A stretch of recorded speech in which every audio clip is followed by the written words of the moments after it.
Welcome to Cinder Crypt. Let's begin today's episode. Before that, I have a humble request to please support my channel and help me to reach 1,000 subscribers this week, as it could only happen with your support. Let's start the story. The night of October 8th, 1871 stands as one of the most thoroughly documented events in American history. A fire ignited behind the cottage of Patrick and Catherine Oley on Doven Street, located on Chicago's near South Side. By the morning of October 10th, 3.5 square miles of the city had been turned into rubble. Roughly 300 people perished. More than 100,000 were left homeless overnight. You already know the story. Mrs. O'Leary's cow knocked over a lantern in a barn. The summer had been exceptionally dry. A strong wind swept in from Lake Michigan. The wooden city went up in flames. Here's what you likely don't know.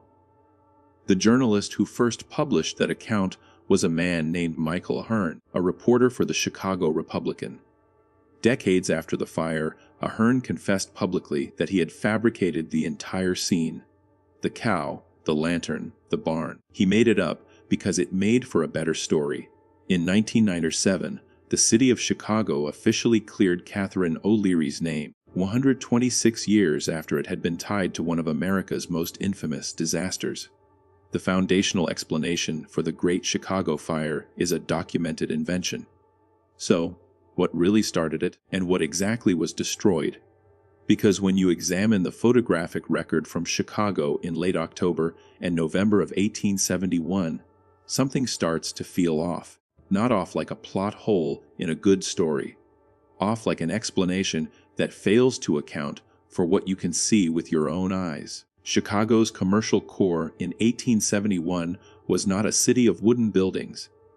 Along Lake Street, along Wash Avenue, and around the blocks near the Chicago River, the structures were made of limestone, brick, and cast iron. These were substantial commercial buildings.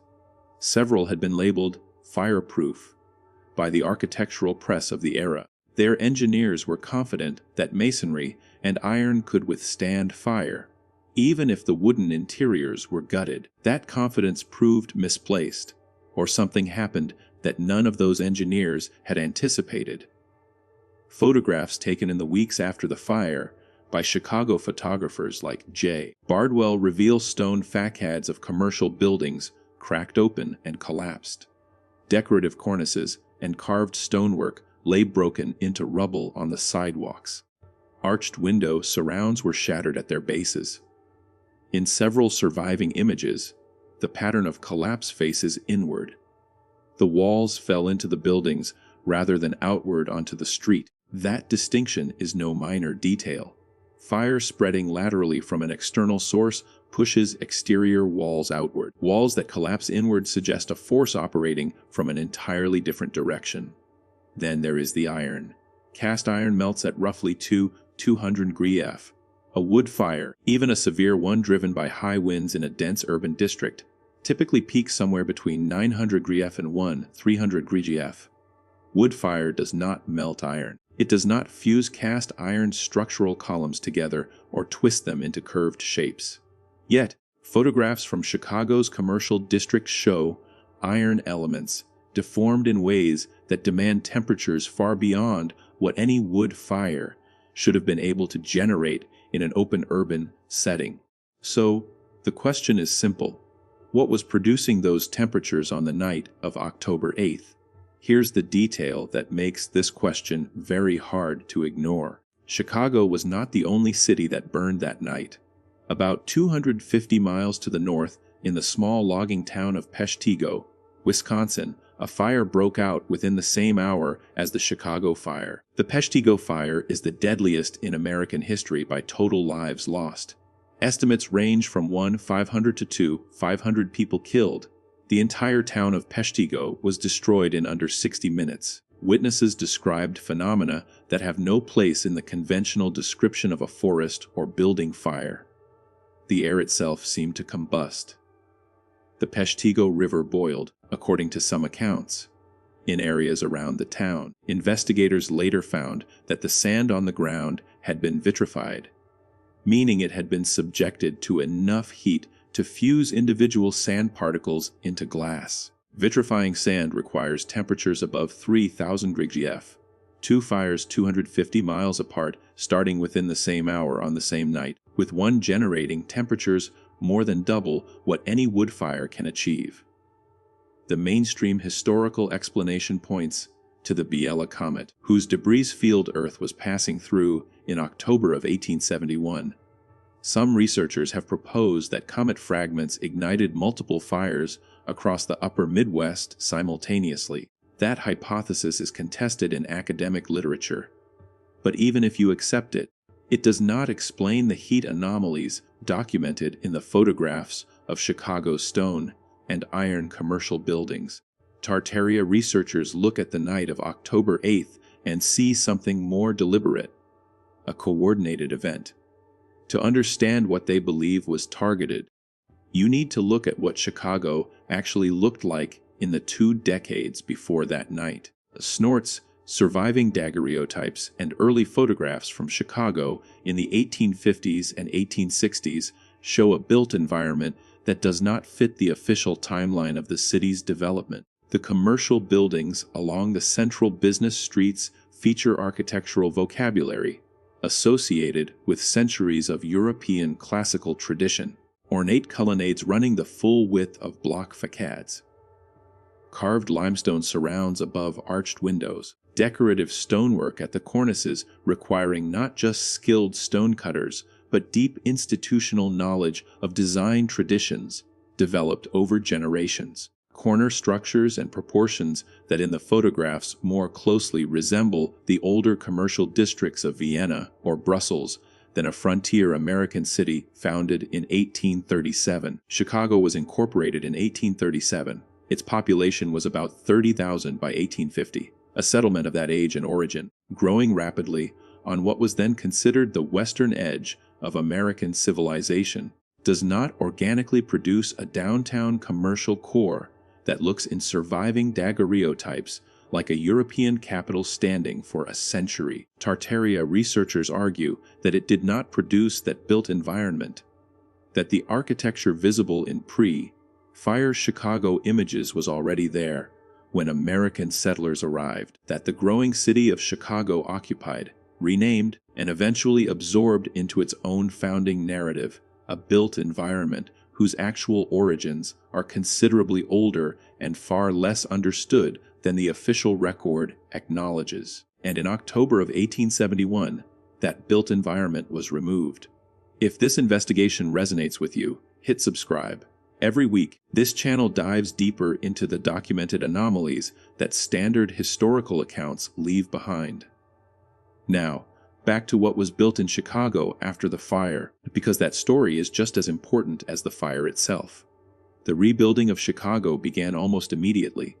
Within 18 months of October 1871, entire city blocks in the commercial core were operational again. The speed was noted at the time as extraordinary, and the architecture that emerged from that rebuilding was not a continuation of what had existed before. What came after the fire is what architectural historians call the Chicago School. Large plate glass windows, structural steel frames, minimal classical ornamentation, rational grid like facades that prioritize light and interior floor area over decorative complexity. The Chicago School is taught in architecture programs worldwide as one of the most significant innovations in the history of commercial building. An American contribution to the global architectural tradition. It replaced almost entirely the architectural vocabulary that had been visible in pre-fire photographs of the central business district. Whatever language had been spoken in the stone and iron buildings along the Chicago River before October 8th. The Chicago School spoke a fundamentally different one, but there is a second chapter of the Chicago story that most Tartaria discussions leave out, and it may be the most revealing part of the sequence.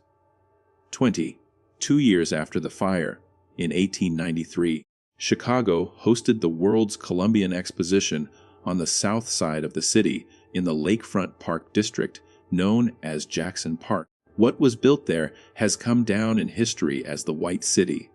The White City was a collection of enormous neoclassical structures covering about 600 acres along the lakeshore. Colonnaded exhibition halls, domed central buildings, elaborate reflecting pools and waterways. Tens of millions of visitors from around the world walked through those grounds between May and October of 1893.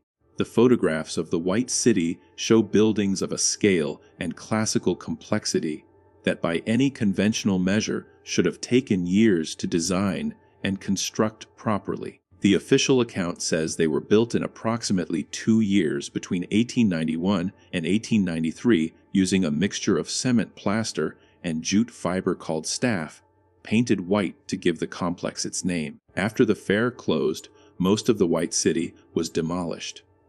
Several structures burned in the years that followed.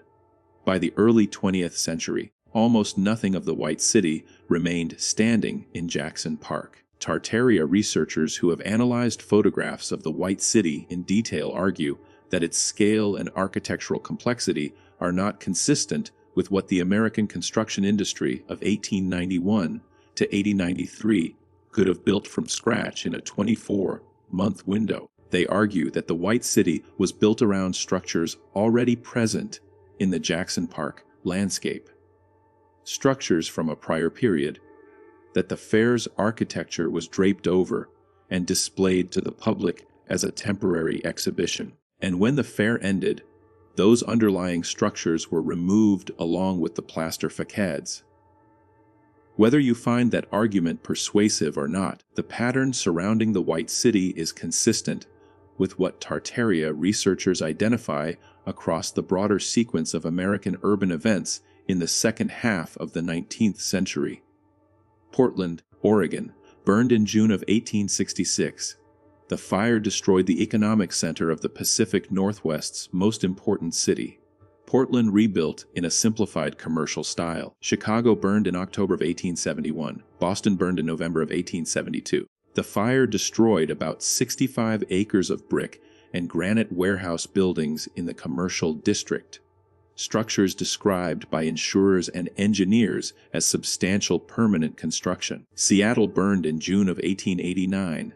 The entire downtown, built largely on filled tidelands near Elliott Bay, was destroyed within hours. San Francisco experienced its catastrophic earthquake and fire in April of 1906, which destroyed the majority of the city's pre-existing built environment. Each of these events was followed by rapid rebuilding. Each rebuilt city looked measurably different from what had preceded it. Across the sequence of fires from Portland in 1866 to San Francisco in 1906, the direction of change is consistent away from the architecturally complex, ornate, and classically detailed built environments of the earlier period, toward the standardized commercial and residential construction that we recognize as the built environment of the 20th century. Tartaria researchers read this as a program rather than a series of coincidences. The fires were the mechanism. The rebuilding was the narrative cover. The purpose was the systematic elimination of physical evidence that a different civilization had occupied the American continent before the arrival of European settlers, a civilization that had built cities, embedded technical knowledge into architectural forms, and left behind a built environment whose existence raised questions that the accepted historical timeline could not accommodate. There is one more layer of the Chicago story that belongs in any serious examination of this question.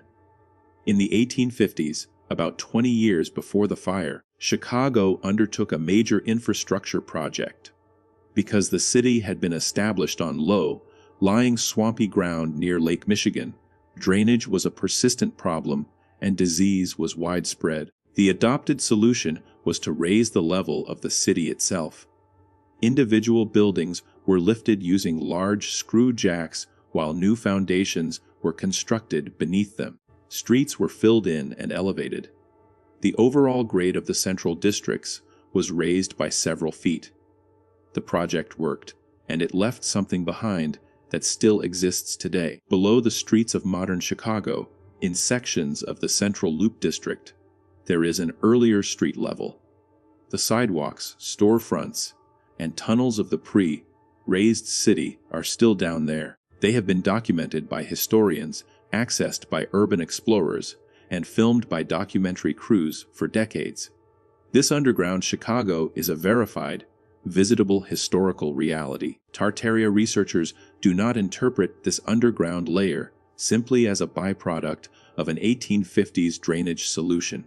They interpret it as evidence that a built environment was buried, that the raising of Chicago in the 1850s was not primarily an act of civil engineering, but an act of concealment, that whatever had been built at the original grade level in the area that became Chicago was covered over, buried beneath a new street level, and then built upon as if it had never been there. And 20 years after that burial, the structures that remained visible above ground, the ornate stone and iron buildings of the central business district, were destroyed by a fire that generated temperatures no wood combustion process should have been able to produce. On the same night that 250 miles away, the sand in a Wisconsin field was being melted into glass.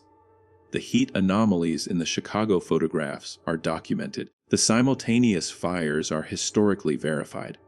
The pre-fire architecture is visible in surviving daguerreotypes and early photographic prints. The underground city of Chicago exists and has been documented independently by multiple researchers across multiple decades. What the Tartaria community asks, looking at all of this together, is the question that the official account of the Great Chicago Fire was never designed to answer. What exactly was standing in the center of Chicago before October 8, 1871? Who built it? And when? Why do the buildings in pre-fire photographs require a level of architectural knowledge and institutional capacity that does not fit the timeline of a city founded just 34 years before the fire? And what needed to be removed so urgently, so completely, that whatever was used to remove it produced temperatures sufficient to crack and collapse stone facades, deform cast iron structural columns, and simultaneously 250 miles away turn Wisconsin into glass? The stone is gone. The iron is gone. The buildings in those pre-fire daguerreotypes are gone, replaced by the clean steel frames and plate glass windows of the Chicago School. Whatever had been standing along the Chicago River before October 1871 was not rebuilt. It was replaced with something different. But the photographs remain. The underground city remains. The heat anomalies remain in the visual record. And the questions remain open, still unanswered by the standard account, still sitting in the gap left behind when a journalist admitted he made the whole thing up. If this investigation is useful to you, hit subscribe.